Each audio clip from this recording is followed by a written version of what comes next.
आप सभी को नमस्कार। आज हम अपना टॉपिक के पाचन तंत्र हैं, उसमें आमाशय तक अध्ययन हो गया था। आज हम ले रहे हैं छोटी आंत। छोटी आंत पाचन तंत्र का भाग है। उसके बाद में बड़ी आंत आएगा, फिर मलाशय, मलद्वार। छोटी आंत जो है आमाशय के बाद एक डायग्राम में देखते हैं। जैसे ये डायग्राम बना रखा है उन्हें, तो ये आपको पता ही है, ये आमाशय हमने पिछली बार अध्ययन कर लिया इस चीज़ का। आमाशय जो होता है आगे एक नली में खुलता है, यू आकार की जो नली होती है, ये नली कहलाती है छोटी आंत। छोटी आंत लगभग 5 से 7 मीटर लंबी होती है। इसकी जो लंबाई होती है छोटी आंत की 5 से 7 मीटर तक लंबी होती है। कुंडलित होती है शरीर में 5।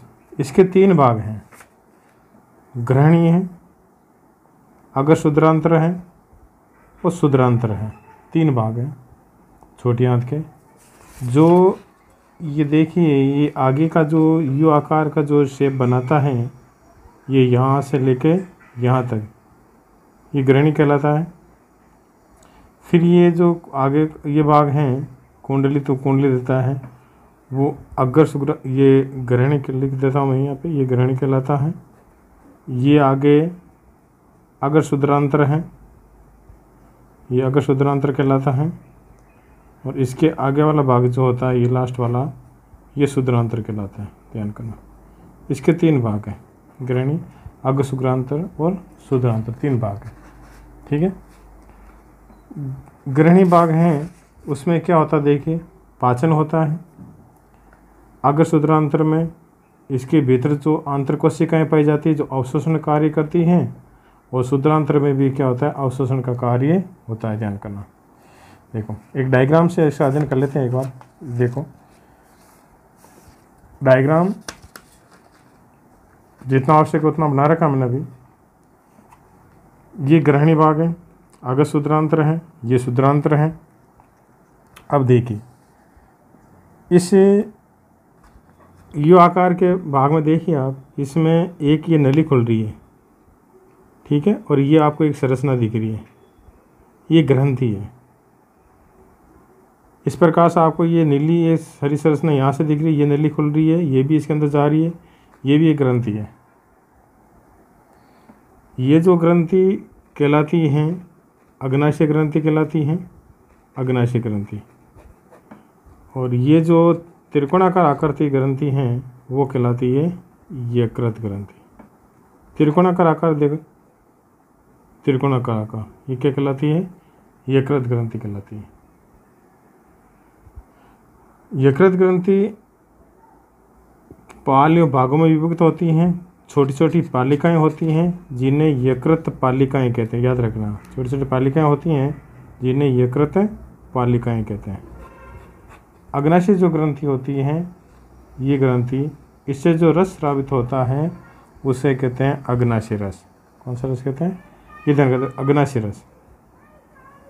यकृत ग्रंथि सबसे बड़ी ग्रंथि होती है, पाचक ग्रंथि है, शरीर की सबसे बड़ी ग्रंथि है। ध्यान करना।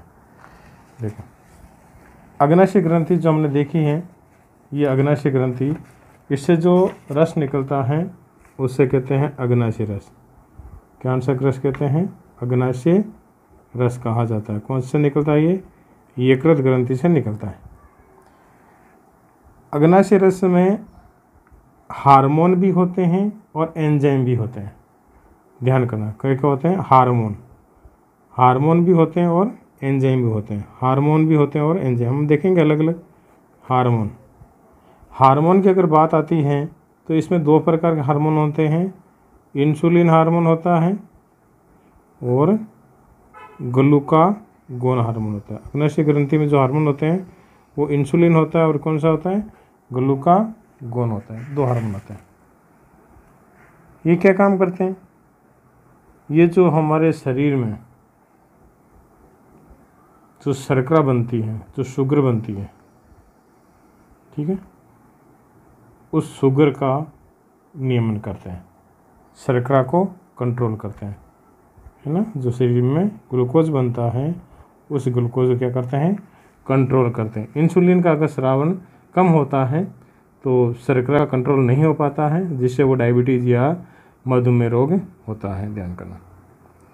दूसरी अगर बात करते हैं तो दूसरी जो बात है उसमें हमने क्या बात की थी, इस अग्नाशय रस में और क्या होते हैं, और अग्नाशय रस में होते हैं एंजाइम। क्या क्या होता है, एंजाइम एंजाइम होते हैं। एंजाइम देखिए कौन कौन से होते हैं। जैसे एंजाइम इसमें जो निकलता है एक एमाइलेज निकलता है। क्या निकलता है, एक एमाइलेज एंजाइम होता है। किस में होता है, ये अग्नाशय रस में होता है। अग्नाशय रस में जो एंजाइम होता है वो एमाइलेज एंजाइम पाया जाता है। एमाइलेज एंजाइम काम क्या करता है, एमाइलेज एंजाइम काम करता है कि जो हमारे भोजन में जो स्टार्च होता है, भोजन में जो स्टार्च होता है उस स्टार्च का पाचन करता है, और उस स्टार्च किस में बदलता है, माल्टोज में। किस में बदलता है, स्टार्च को माल्टोज में बदलता है। कौन बदलता है, ये एमाइलेज एंजाइम बदलता है, स्टार्च को माल्टोज में बदलने का कार्य करता है। ध्यान करना, ये कौन करता है, ये एमाइलेज एंजाइम करता है, स्टार्च को माल्टोज में बदलने का कार्य करता है। ठीक है, अगला हम जो दूसरा एंजाइम देखते हैं, दूसरा इसमें जो अग्नाशय रस में जो एंजाइम पाया जाता है वो पाया जाता है ट्रिप्सिन। कौन सा पाया जाता है, ट्रिप्सिन एंजाइम। पहला कौन सा हो गया, एमाइलेज, दूसरा कौन सा हो गया, ट्रिप्सिन। ये ट्रिप्सिन क्या काम करता है, ये प्रोटीन का पाचन करता है। किसका पाचन करता है, प्रोटीन का। ये याद रखना चाहिए, प्रोटीन को किस में बदलता है, ये प्रोटीन को पेप्टाइड में बदलता है। किस में बदलता है, पेप्टाइड में। यही नोट्स हैं जो लिख रहा हूँ। प्रोटीन किस में बदलता है, पेप्टाइड में। कौन बदलता है, ट्रिप्सिन बदलता है। अगर अगला एंजाइम देखते हैं इसमें अग्नाशय रस में, सारे अग्नाशय रस में अगला एंजाइम जो पाया जाता है वो पाया जाता है लाइपेज। कौन सा एंजाइम पाया जाता है, लाइपेज। लाइपेज जो हमारे शरीर में जो भोजन में वसा होती है, जैसे मान लो वसा फैट, मैंने पहले हमने पढ़ा है इसका कि तेलीय पदार्थ होते हैं, घी होते हैं, इन्हें फैट, इस वसा का पाचन करता है, और इस वसा किस में बदलता है, वसीय अम्ल बदलता है। किस में बदलता है, वसीय अम्ल बदलता है। ठीक है, मुख्य रूप से एमाइलेज, ट्रिप्सिन और लाइपेज, मुख्य रूप से 3 एंजाइम। मुख्य रूप से कितने एंजाइम में, 3। स्टार्च का पाचन हो गया, प्रोटीन का पाचन हो गया, और किसका हो गया, वसा का पाचन हो गया। एक जो एंजाइम और पाया जाता है वो आपके हैं न्यूक्लिएजेज। कौन सा एंजाइम है, न्यूक्लिएजेज है। ये आपके जो न्यूक्लिक अम्ल होते हैं, जैसे डीएनए है, जैसे आरएनए है, इनका पाचन करके इनको बदलता है न्यूक्लियोटाइड में। न्यूक्लियोटाइड में बदलता है, आरएनए डीएनए का पाचन करके बदलता है न्यूक्लियोटाइड में बदलता है। तो ये जो है अग्नाशय रस की बात हुई। अग्नाशय ग्रंथि द्वारा जो स्रावित रस होता है वो अग्नाशय रस है, ठीक है ना। और उस अग्नाशय रस के द्वारा इस प्रकार से इनका पाचन होता है। यकृत ग्रंथि होती है वो जो लीवर ग्रंथ, जो यकृत हम जिसे लीवर बोलते हैं, शरीर की सबसे बड़ी ग्रंथि होती है। ये पाचक ग्रंथि है, 2 पार्लियों में विभक्त होती है। इसमें निकलता है पित्त रस। क्या निकलता है, किसका निर्माण होता है, पित्त का निर्माण। किसका निर्माण होता है, यकृत में पित्त का निर्माण होता है। ध्यान रखना, किसका निर्माण होता है, पित्त का होता है। किसमें, यकृत में। पित्त जो निर्माण तो यकृत में होता है, इसका जो इकट्ठा होना, जो एकत्रित होता रहता है, जो आवश्यकता होती है काम होती है, जो एकत्रित का जो काम है वो किस में होता है, पित्ताशय में। किस में होता है, पित्ताशय में। ध्यान करना, पित्ताशय में इकट्ठा होता है।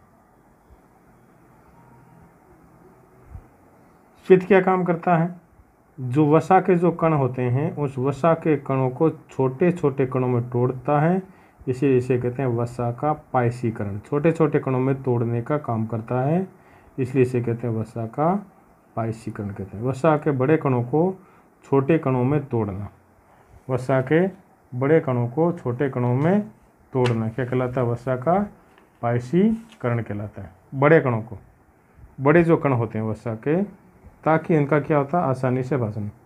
बड़े कणों को छोटे कणों में तोड़ना ताकि इनका क्या होगा, आसानी से इनका क्या हो जाए, पाचन हो जाए।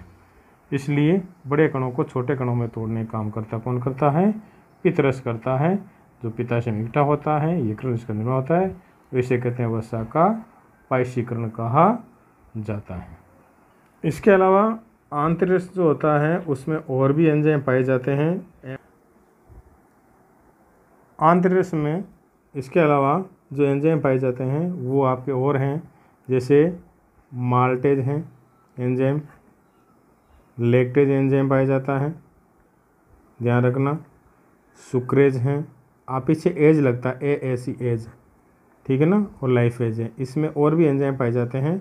अभी हमने जो एमाइलेज के दिन किया था, ट्रिप्सिन एंजाइम दिन किया था, लाइफ एज का दिन किया, वापस लिखा मैंने। तो ये भी और अधिक परीक्षा में पूछे जाते हैं, कंपटीशन एग्जाम बहुत अधिक पूछे जाते हैं।